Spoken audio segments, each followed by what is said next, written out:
안녕하세요. 브레이스 프로토콜입니다. 최근에 글로벌 최대 거래소인 바이낸스가 충격적인 그런 공지를 했습니다. 자, 보시다시피 바이낸스가 법정화폐 15개를 추가 지원한다라고 밝혔는데, 자, 여기에 이 대한민국 원이 포함되어 있습니다. 쉽게 말씀드리면은 이제 대한민국 원으로 바이낸스에서 다양한 암호화폐를 살 수 있다. 그런 의미입니다. 자, 그렇다면은 가뜩이나 국내 거래소들이 경쟁력이 해외 거래소에 비해서 부족한데 바이낸스가 원화 거래를 지원한다? 라고 한다면은 정말 국내 거래소들이 문을 닫아야 할 것이냐, 절대절명의 위기일 것이냐, 여기에 대해서 한번 알아보겠는데요. 자, 일단은 바이낸스가 그렇다면 원화 거래를 어떻게 취급을 하느냐? 그냥 우리나라 일반 거래소처럼 가상 계좌를 활용한다든지 아니면은 벌칙 계좌를 활용한다든지 이것은 불가능합니다. 왜냐하면 바이낸스는 국내 법인이 없기 때문이죠. 그리고 은행과도 당연히 제휴가 되어 있어야 됩니다. 하지만 그런 부분이 전혀 없기 때문에 어떤 식으로 하느냐? 이 공지사항 첫 줄에 보시면은 심플렉스의 비자와 마스터카드를 통해서 법정화폐 15개로 암호화폐를 구매할 수 있도록 지원하게 됐다. 즉 쉽게 말씀드리면은 이 바이낸스가 심플렉스라는 프로젝트, 심플렉스가 비자와 마스터 신용카드를 통해서 암호화폐를 구매할 수 있게 하는 그런 프로젝트거든요. 그래서 결과적으로 이 바이낸스에서 법정화폐를 지원한다 라고 하는 것은 무슨 의미냐면은 유저 입장에서 본다면은 한국 유저가 가지고 있는 비자 마스터 신용카드를 통해서 바이낸스에서 결제를 하면은 결과적으로 원화로 이 암호화폐를 살 수 있는 그런 형태가 꾸려지는 것입니다. 그래서 실제 페이지를 보면은 여기에 바이낸스의 암호화폐 구매 및 판매 그 페이지인데요.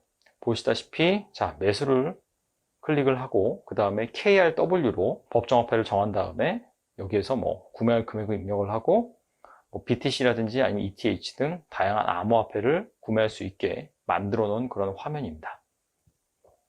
자, 그리고 이거는 바이낸스 어플리케이션에 한때 이 KRW, 바이낸스 지갑에 KRW라는 그런 지갑이 열렸었어요. 지금은 닫힌 것으로 나와 있습니다.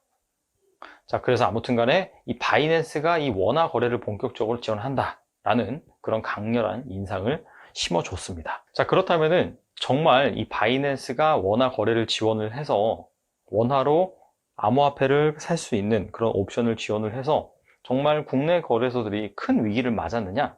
결론적으로 말씀을 드리면은 그렇지 않다. 이렇게 정리를 할 수가 있습니다. 자, 왜냐하면 첫 번째로는 구매에 따른 수수료 문제, 그리고 카드사 결제 거절 문제가 있기 때문입니다.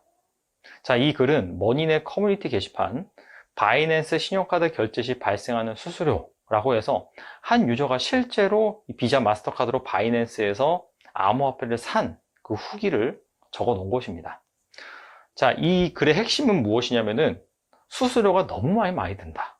자, 보시다시피 바이낸스 수수료 3.5%, 그 다음에 뭐 미상 수수료 1%, 비자 마스터카드 수수료 1%, 국내 카드사 수수료 또 얼마, 환율 차손, 그 다음에 뭐 업비트 수수료 등 총 6.62%, 즉 6%에서 7% 정도는 원금에서 수수료로 나간다 라는 겁니다.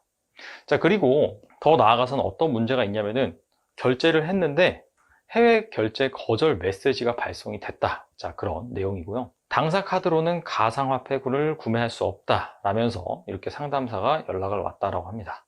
2017년에 한때 김치 프리미엄이 정말 엄청나게 높았었잖아요. 뭐 기본 50% 정도 껴 있었는데, 자, 그래서 해외에서 이 신용카드로 비트코인을 산 다음에 국내 거래소로 전송을 해서 팔아서 차익을 남기는 그런 재정 거래가 상당히 성행을 했었습니다.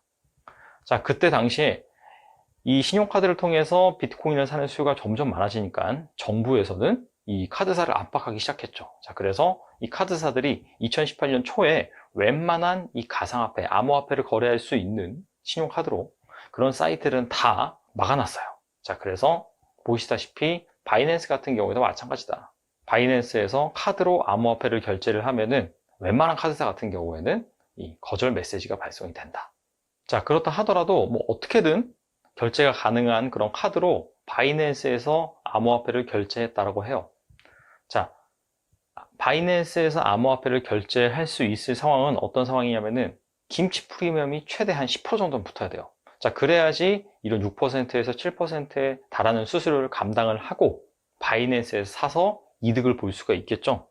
그런데 최근에 이 김치 프리미엄 추이를 살펴보면은 대부분 역푸입니다. 즉 우리나라 비트코인 시세가 해외 비트코인 시세보다 싸게 거래가 되고 있습니다.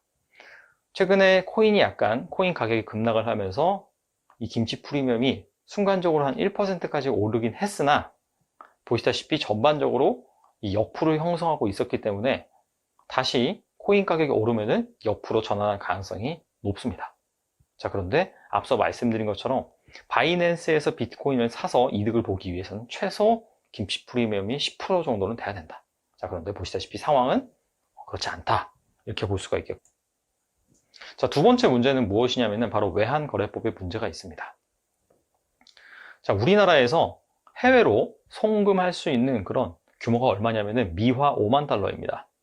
자, 5만 달러 이상도 물론 송금할 수가 있죠. 하지만은 은행에다가 관련 서류를 제출해야 돼요. 어떤 용도로 송금을 하는지. 자, 그래서 그 용도가 실질적으로 부합하다라고 한다면은 그래야지 송금을 할 수가 있습니다.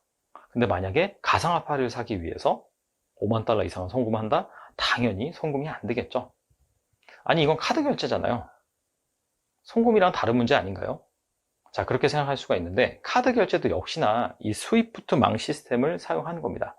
그렇기 때문에 카드 결제 마찬가지로 이 5만 불 이상 결제를 하게 되면은 보시다시피 이런 서류를 제출을 해야 됩니다.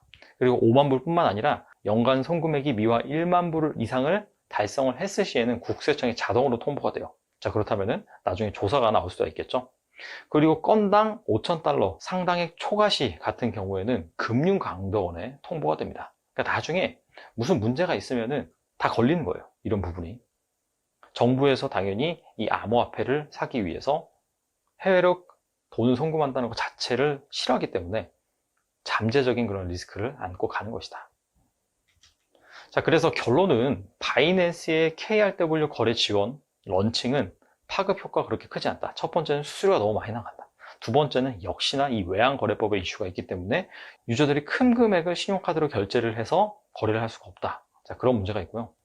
자, 그렇기 때문에 바이낸스가 정말 진정하게 이 국내 유저들을 끌어모으기 위해서 이 원화 수요를 대체하기 위해서는 신용카드로 인한 KRW 포인트를 충전한 것이 아니라 원화 스테이블 코인을 통해서 이런 거래 옵션을 열어두는 것이 해결책이다. 자, 이렇게 정리를 할 수가 있습니다. 이상 여기까지 마치겠습니다. 감사합니다.